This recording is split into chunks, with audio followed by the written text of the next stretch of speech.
Hello and welcome to Crosstalk, where all things are considered. I'm Peter Lavelle. Ukraine's Poroshenko says he wants voters to decide on NATO membership, and soon. Is this a diversion from the real topics at hand, like Ukraine's collapsing institutions and economy? The West helped him into power, but will the West save Ukraine?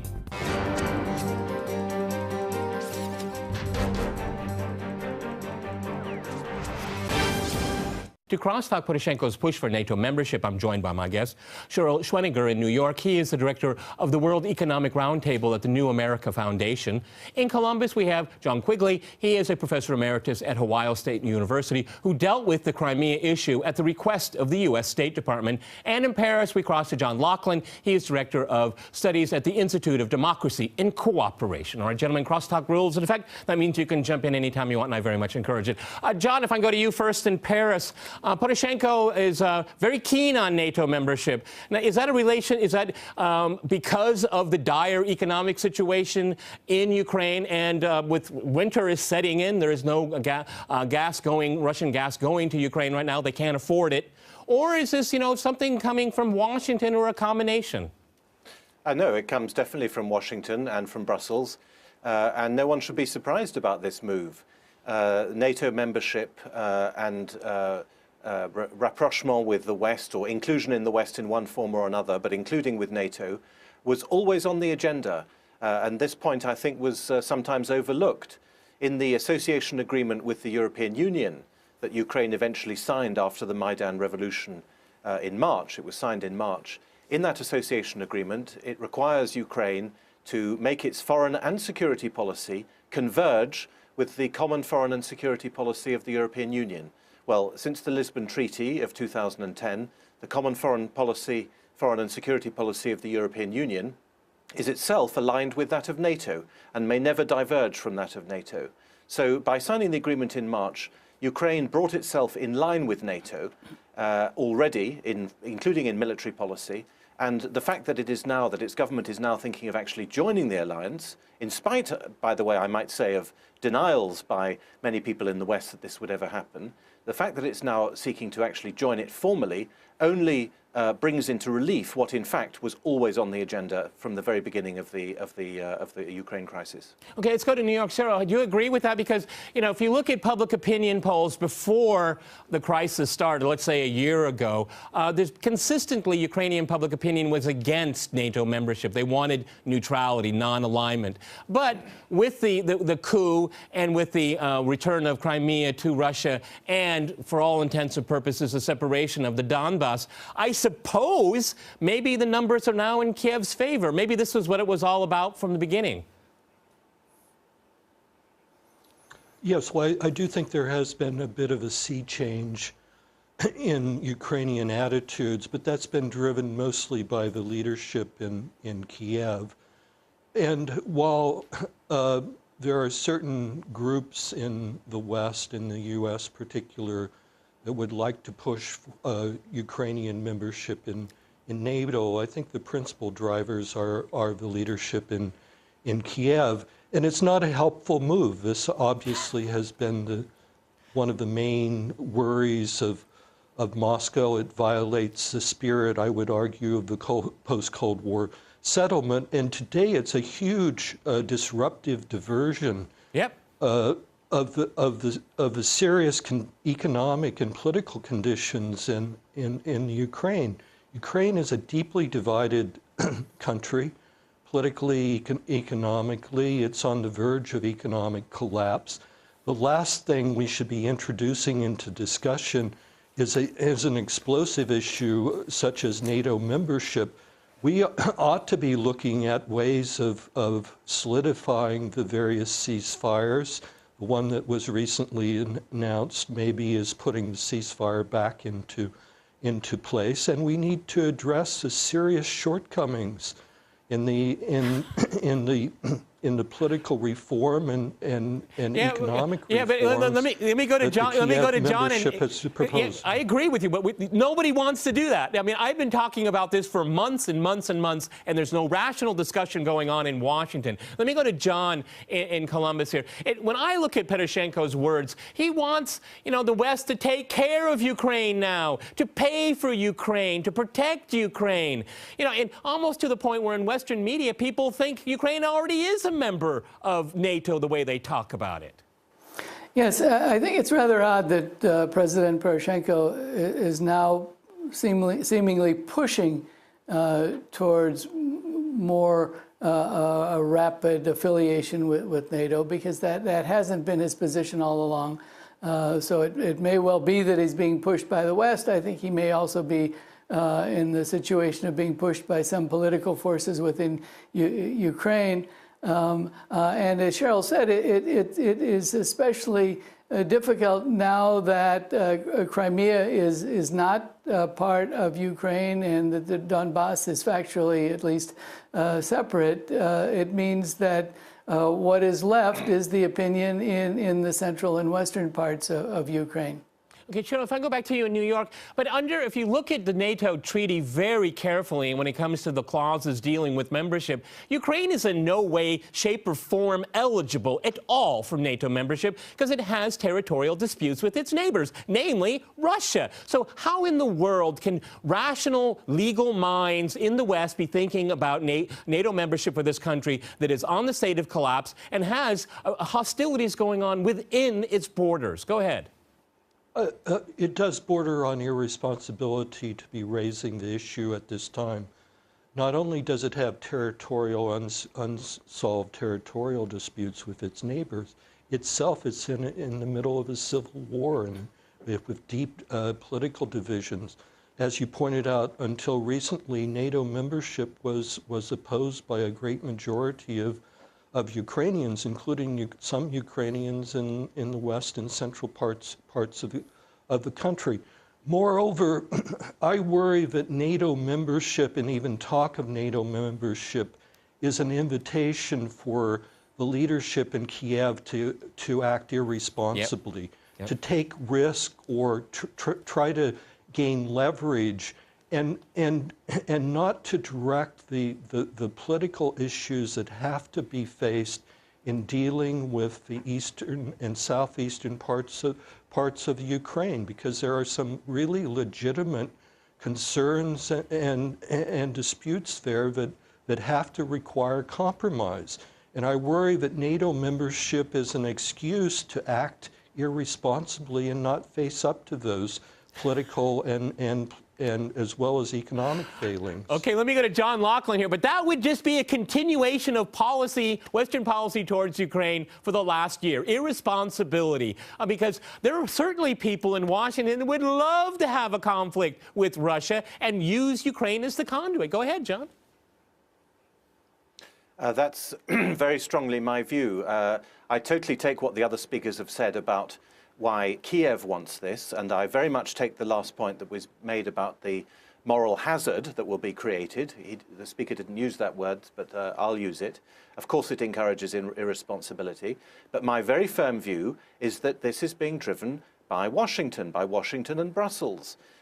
Since the spring, since at least April, General Breedlove, the Supreme Commander of NATO in Europe, has been making the most hawkish remarks against Russia.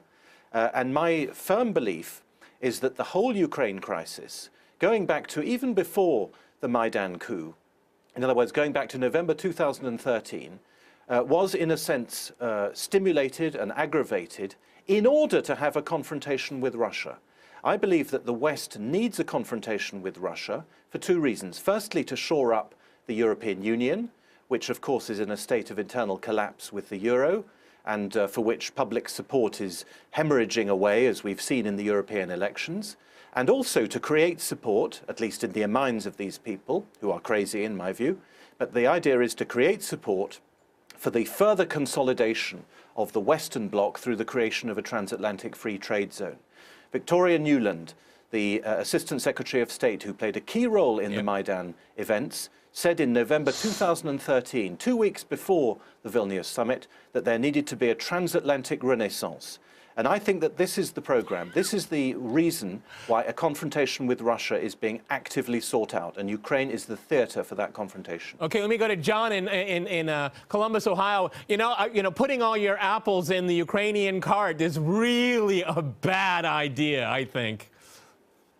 Yes, I think that's right. And to go back to the NATO treaty, it doesn't actually have a clause about disputes with other neighboring countries, but it has been a very firm policy position of NATO all along that membership is open only to states that don't have such problems with their neighbors. There, of course, is also the entire question of the purpose of NATO. It was, of course, set up for a particular purpose back in the 1940s, and that purpose is no longer in existence, which does lead one to think along the lines of what the other speakers have said, that it has become something of a policy tool for the major Western powers rather than an actual defensive alliance. All right, gentlemen, I'm going to jump in here. We're going to go to a short break. And after that short break, we'll continue our discussion on Ukraine and NATO. Stay with our team.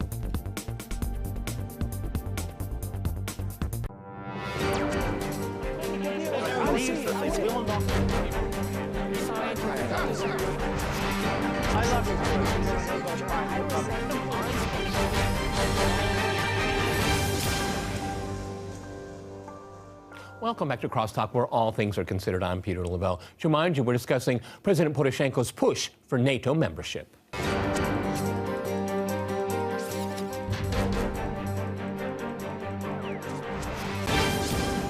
Okay, I'd like to go back to New York. Cheryl, there are a number of narratives about Ukraine out there, and there's a Western media-driven one, and there's one that is prominent here in Russia. And on the Russian side, there's constant reference to how the West is trying to bait Russia into a conflict. And since it hasn't really worked out, maybe this is why Poroshenko is talking about it, because this is the next step of escalation. How do you buy into that narrative? Oh, well, I do think there is the Western narrative, and then there is what I would call a narrative that would be well established by the facts, and that relates to the crisis being as much of the responsibility of serious Western mistakes as well as a reckless sort of Kiev leadership, with mostly, and then obviously, elements within eastern Ukraine that were very aggrieved by the measures and worried about the measures that Kiev took, or may have an agenda, which has in some ways forced Moscow's hand to come to their assistance. I think that's a narrative that is more established by the reality. There are always elements within the Western policy establishment, and particularly the sort of Poland-Lithuanian groups are, to some degree, driving Western policy, both as it relates to German policy, but as it relates to U.S. policy. And John mentioned some of the individuals in the U.S. If the purpose of this in moving towards or trying to instigate a new Cold War with Russia was to shore up the unity of the EU and advance a US-EU free trade agreement, then I think it's horribly backfired. Yep. Indeed, I think the Ukrainian-Russian crisis has been another negative shock that has contributed to a drift further towards European deflation and no growth, no budge in German position. And as you've seen, the talks on the TTIP have gone nowhere over the last few months. In fact, there's been numerous setbacks. The one change that it has made is that it has moved Germany closer to Washington's position. And so there is a German, Polish, American position now that is dominating the NATO-EU discussion at the expense of, I think, a more sensible Italian, French, Spanish position. And also part of the German political spectrum is still, I think, committed to some sort of entente and ongoing seeing Russia as a reliable political and trade partner. Well, so I see that there's still a lot of divisions within the West, yep. and we have to hope that the responsible elements within Western foreign policy establishments will, in the end, prevail with some common sense, because we desperately need Russia's cooperation to be able to address Ukraine's serious problems. I absolutely agree with you, because you're a rational man. Everything you've said on this program is rational and reasonable, but that's not politics in Washington. John, you were nodding your head. Go ahead, jump in. You want to react to what you heard?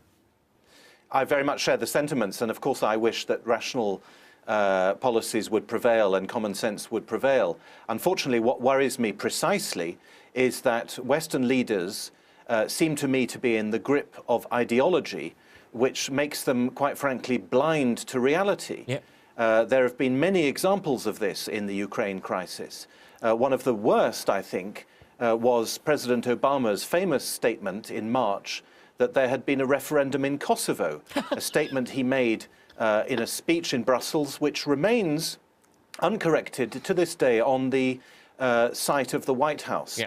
This is evidence of a very serious cognitive disconnect from reality. There is serious cognitive dissonance going on in the West, which renders the people who are infected by it, that is to say all the main Western leaders, and I'm afraid I don't see much disagreement within the West, as you claimed, it renders them incapable of seeing reality, and in particular of seeing the consequences of their own actions. And it's precisely that which makes me so worried about the drift of Western policy today.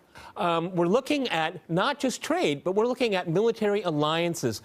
This is, when the Russians say it's a red line, John, they mean it, not like Obama. Yeah, I mean, one of the elements of this cognitive dissonance that I now believe infects Western policymaking is the inability to see how one's own actions are perceived. NATO for a long time, along with the other Western institutions, sees itself as a politically neutral, value-based organization. It sees the choices that are made in its favor as free ones, and any other choices as ones either arising from stupidity or from constraint. That means that you're right in your question, Peter, to suggest that Russia, in order to prevent this, must make the Westerners understand what is at stake. And that does indeed mean taking some kind of proactive response. Of course, one shudders to think of there being any actual conflict which, between NATO and Russia could assume absolutely terrible proportions. But there could, of course, be, as it were, non-conflictual responses, such as, for instance, the deployment of missiles to Kaliningrad. But the fact is that one way or the other, any talk of integration of Ukraine into NATO, or even of any closer association, which has already well established such talk, is of course going to represent a massive escalation of the conflict in Ukraine itself. Cheryl, if I go to you in New York, it seems to me it ends up being kind of a self-fulfilling prophecy, because the Western media narrative is Russia is aggressive, Russia is assertive, but if we see NATO making more overtures towards Ukraine, Russia will have to react. You see what I'm saying? And then say, see, they're aggressive. But it would be because it was a reaction to what NATO did. But you wouldn't get that in the Western narrative. Go ahead. Yes, I think that's been the driving dynamic, the dominant logic of this since February, or even before February, with the coverage of the Maidan demonstrations, and it's predominated, and the narrative has gotten established, and it'll be very difficult to reverse. But occasionally, reality does enter the picture and even force the people with the most cognitive dissonance have to reckon with that. And that's, of course, what happened in the period from June to November.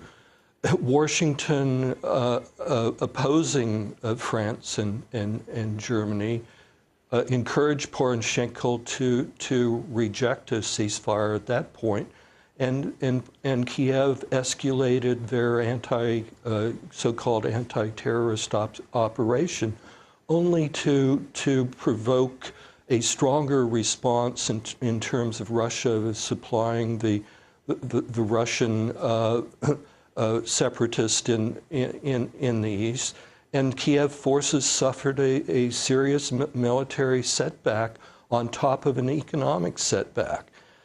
Reality sunk in, and President Putin stepped in with, I think, a very wise and sensible ceasefire and peace plan. The only problem is that the West, the United States, and NATO, and the Kiev leadership does not want to be bound by that peace plan in a serious way. It doesn't want to move affirmatively.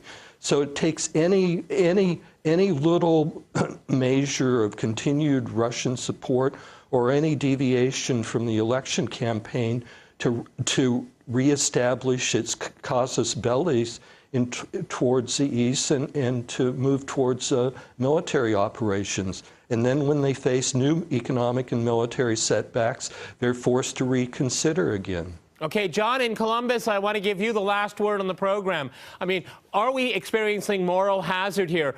These are the kind of people in Kiev the West really should be trusting with a military alliance? Again, we're not talking about, you know, a trade of Legos and apples. This is serious business. Should we trust them? Yeah, I think the NATO leadership has to take a very serious look at the leadership in Kiev, and also to reassess its entire policy. I mean, it just came out with a new policy statement declaring the incorporation of Crimea into Russia as being an illegal action. I think NATO needs to take a very serious look at that.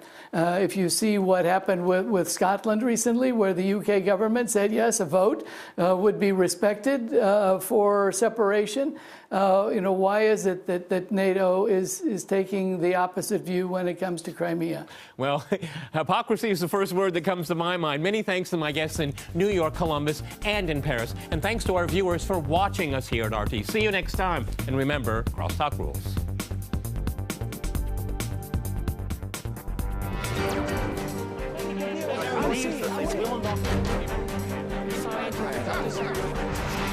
I love it.